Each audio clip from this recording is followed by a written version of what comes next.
The Witcher's beautiful cinematography and heart-pounding, striga-shaking, coin-tossing action makes every frame worth poring over and examining, but some moments in particular stand out for being scrutinized by fans time and time again. In the fantastic and fast-paced series premiere of The Witcher, there were a lot of moments that had people pausing to get a better look at the details.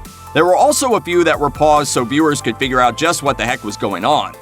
We're introduced to our title character, Henry Cavill's Geralt of Rivia, also known as the White Wolf and the Butcher of Blaviken. We're told of his witchering ways, zooming across time and space for flashbacks and exposition told out of chronological order, and given plenty of information about how this strange magical world works. 60 women wearing gold crowns who'd fill the river valleys with blood.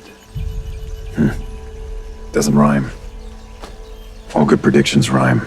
In addition to letting us know why there are so many monsters hanging around in dire need of witchering, that first episode builds tension slowly. We, along with Geralt, come to realize that the problems he faces aren't going to be as simple as finding a monster and stabbing it a bunch. Finally, we get the climax and a jaw-dropping fight scene crammed with an explosive series of whiplash-inducing action moves. Geralt's swordplay and the fantastic fight choreography are the real heroes on display. People kept pausing to take in the incredible battle that earns the Witcher the grisly nickname that will follow him for the rest of his life, the Butcher of Blaviken. This action sequence turned heads, and occasionally severed them, with its lightning-fast moves, amazing editing, and technical perfection that left audiences going through every single moment of the scene asking, how'd they do that?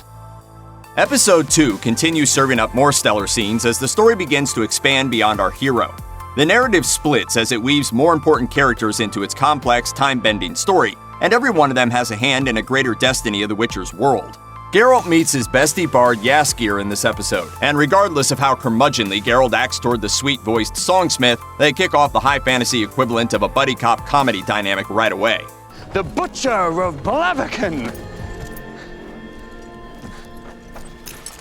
Come here. Yeah.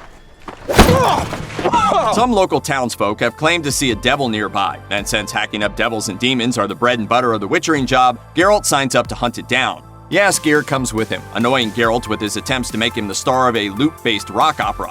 When they track down what folks thought was a devil, they actually find a magical humanoid known as a Sylvan. The otherworldly appearance of this creature gives Geralt and audiences pause. The flawless effects make this monster seem like it's jumping off the screen, and people stop the show to scrutinize the Sylvan's goat-like eyes, expressive face, and very cool-looking horns. Despite its shocking appearance and the fact that they get into a massive fistfight at first, the Witcher learns that the Sylvan is actually aiding elfish refugees. Geralt and Jaskier leave the Sylvan and the elves in peace and go on their merry way. A solid story, but to be honest, that's not the most memorable thing about this episode. This was, after all, the story that inspired Jaskier's meme-worthy #1 bop, Toss a Coin to Your Witcher, which we haven't been able to get out of our heads since.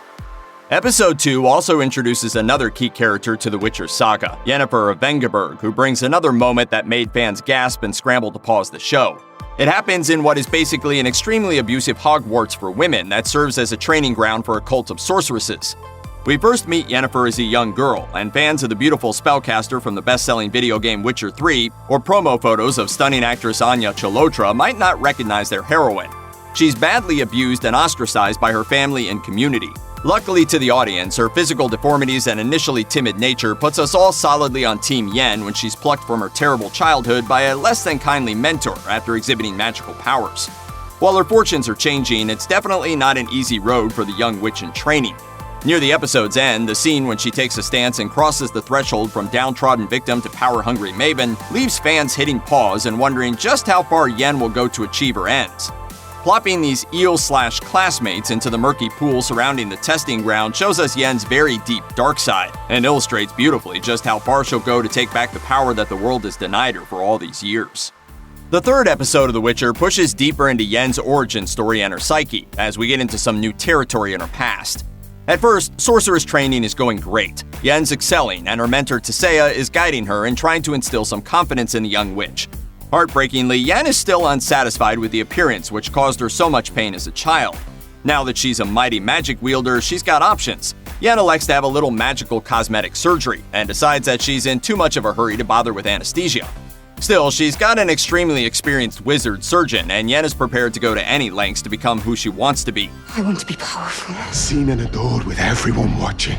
It is what I'm owed. This scene is brutal and spares no detail of Yen's body being physically reshaped, leaving some folks pausing just to catch their breath and get a moment's respite from the screams. That's all intentional though. The stellar lighting and cinematography, intercut with Geralt's deadly battle with the monstrous striga, create a hellish atmosphere which pull the audience along during Yen's pain. The end result is the conventionally beautiful witch that we saw in the game, but now we know exactly what the cost of those good looks is. Speaking of the striga, Episode 3 also brings us back to Geralt as he witchers his way towards a destiny which will shake the entire world. While Yennefer's harrowing story is playing out, we also see Geralt's hunt for this misshapen monster, and the story leading up to the battle is a twisted tale of tragedy that's every bit as sorrowful as Yen's. Geralt is called in by Triss Merigold to help apprehend the horrifying creature that's been terrorizing a village for years, and get to the bottom of the curse that brought it on in the first place. The Witcher finds that the striga is actually a product of some, let's just call it a Lannister-style relationship between the king and his sister. A jealous advisor in love with the king's sister attempted to curse the king, but the spell went awry. It wound up cursing and killing the mother instead, causing her baby to become a monstrous, bloodthirsty striga. While the story is as gruesome as it gets, it does give us this amazing monster battle scene that uses movie magic to full effect. The shadowy lighting and quick cuts interspersed with slow, tense waiting make this fight scene one of the highlights of the whole first season.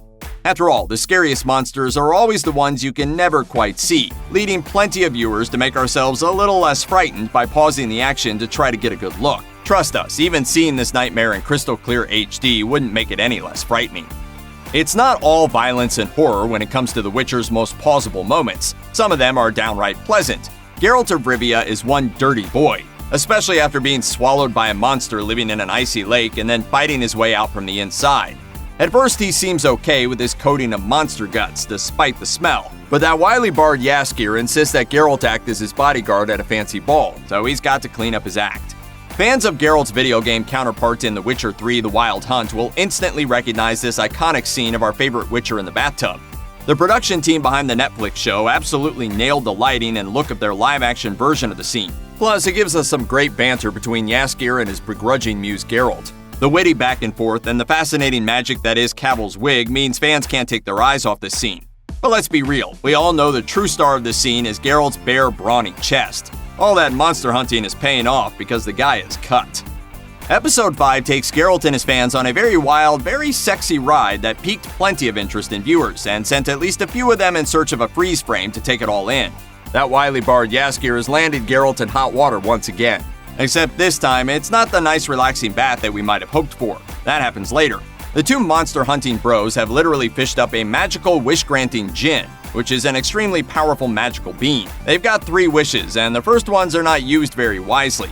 Geralt wishes Jaskier would shut up for once and winds up getting exactly what he wants. There are only 3 wishes. Oh, come on, you always say you want nothing from life. So how was I supposed to know you wanted 3 wishes all to yourself? I just want some damn peace! Jaskier is on the verge of death from a wish gone wrong, but there's a powerful sorceress nearby who might be able to help, and her name just happens to be Yennefer of Vengerberg. Geralt drags his bardic buddy down the road in search of some healing magic. It's a race against time as Jaskier's throat closes up, threatening to cut off his breath permanently and give Geralt his much-desired peace. Fortunately, they find Yen posted up in a little town, where she is, well, making the most of her circumstances. The beautiful enchantress has, through magical means, coerced the whole once puritanical town into a massive party that's gone way past PG-13. Mind-controlling the whole town into some late-night Cinemax-style entertainment because she's bored definitely isn't the coolest thing Yen has ever done. Still, the details and costuming, or lack of costuming, of the Eyes Wide Shut style festivities is impressive. Geralt's deadpan grumpiness in the face of this thirst trap makes us pause for sure, probably with the same look Jaskier had on our faces. The final episode of The Witcher's first season takes magical warfare to some incredible new heights. After building up the threat all season, the forces of Nilfgaard, which have an intense hatred for magical beings like the elves, finally make their move against our heroes in the north. Yennefer and her allies have chosen to make a last stand with the North in the face of what seems like insurmountable odds. Nilfgaard is incredibly strong and willing to use any means necessary to defeat their enemies, up to and including sacrificing their own magic users, draining them of their power and life in order to cast devastating spells against the enemy forces. Bad news for those Witchers in service to Nilfgaard. Good news for fans who want to see some awesome and imaginative battle scenes. Episode 7 is full of cool magical moments. A living wall of thorny vines blocking troops from breaching enemy lines, a guy with a seemingly endless supply of deadly blades, an enchanted box of creepy metal worms that blow like mercury, and tons of flames scorching the earth with magic artillery that vaporizes enemy soldiers. There are lots of memorable moments that fans paused and lingered over in this episode. They're only made more impressive by the fact that Geralt himself isn't involved in the fight, leaving the supporting cast to carry the season finale's climactic battle without the main character. With the epic storytelling and the thrilling way the tide of the battle goes back and forth up until the very last minute, Witcher fans will be going back to this episode again and again. Check out one of our newest videos right here. Plus, even more Looper videos about your favorite shows are coming soon. Subscribe to our YouTube channel and hit the bell so you don't miss a single one.